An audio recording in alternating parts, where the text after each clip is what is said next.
Бид үл мэдэх зүг рүү явж байх үед энэ хүн хаашаа явж байгаа бол намайг юу хүлээж байгаа бол гэсэн айц толгойд эргэлцээр байв. Бид хоёр шигүү хойн гүнд байрлах нэгэн байшингийн гадаа ирэхэд шүнийг өнгөрөх гэж буй газар аятайхан санагдсангүй. Энд хэн амьдардаг юм бэ гэж залуугаас асуухад би энэ байрыг ганцаараа түрээсэлдэг юм. 600 жилийн түүхтэй хуучны Христийн сүм гэв. Хоёр давхарт нь гараад урт хонглын булангийн нэгэн өрөөнд ороход буудан, галтогоо, компьютер, хөгжмийн төхөөрөмжүүд гээд байрны бусад хэсгийг бодвол хамаагүй тухтай орчин байна. Хав хармуур хаанаас ч юм гараад ирэхэд баг зэрэг цочов. Өдрийн турш аятайхан хооллоогүй нилээд өсөж байсан тул хоол хийж идэхийг санаачлахад тэрээ зөвшөөрлөө. Борцныхоо үлдсэн хэсгээр ногоотой шүл хийж түүний идэж үзсэн хамгийн амттай хоолыг хоёлоо дуусглаа.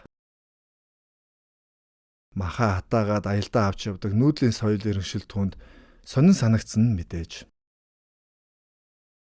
Филипп гэх герман залуу шилтэй пив задлаад өгөв. Түүнээс нь намстал ямар ч хамт алга. Тэрээр би их уудаг байгаад одоо огт хамсгаа байсан. Тиймээс спиртгүй пив уудаг юм гэв.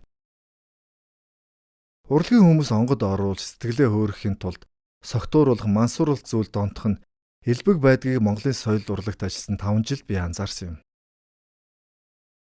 Тэрээр зохиоч буй хөгжмөө надад сонсгож хамтдаа хэсэг сууж байгаад хоёулаа их ядарсан байсан тул амархаар болов. Филипп том өрөөний буудингийн гуцыг шалан дээр дэлгээд надад ор засч өгөөд урт хонглын эсрэг талын унтлахын өрөөндөө орлоо. Би унтлахын уутаа дэлгэн гэрлээ унтраагаа тавьцсныхаа дараа ариун цэврийн өрөө орох хэрэгтэйг санав. Яаж байрны нөгөө тал руу ганцаараа явна даа гэж бодч байтал хөлийн орчимд маш хүйтэн орхин тэр. Доошоо хартал метр орчмын өндөртэй босоо хэлбэртэй хоёр гэрэл хүл хаваар хөндлөн гарч байна. Нүдэндээ итгэсэнгүй. Ууг нь би юмыг нилээд өргөн хүрээдээ сэтгэдэг. Бусад шашин үзэл баримтлыг хөлөөн зөвшөөрч сүнс байдгийг үгүйсдэггүйч өмнө харж буй сонин зүйлд яаж хандхаа мэдэхгүй болов. Энэ юу вэ гэж айсандаа толгоогоо хүнжилтөө шургуулан унтаж чадалгүй үүр цайхыг хүлээлээ. Өглөө эрт Филипп өрөөнд орж ирээд явах уу гэхэд би шүүн харсан зүйлээ түүнд хэлв. Харин тийм ээ. Энэ байшин 600 гаруй жилийн түүхтэй алдартай сүм, сүнстэй газар. Үнгүй шахуу хямд олцсон болохоор энд амьдарч байгаа юм гэлээ. Чи үүнийг өчигдөр хэлэхгүй яасан юм гэтэл учрыг нь өөрөө олох байх гэж ботсон юм гээд инэв.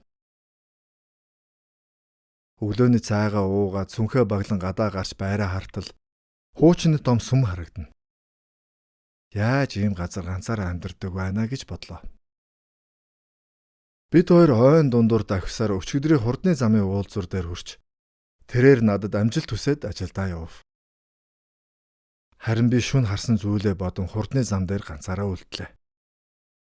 Өөрийн нүдээр хараагүйсэн бол итгэхгүй байхсан. Үнэхээр миний харсан зүйл яг юу байваа?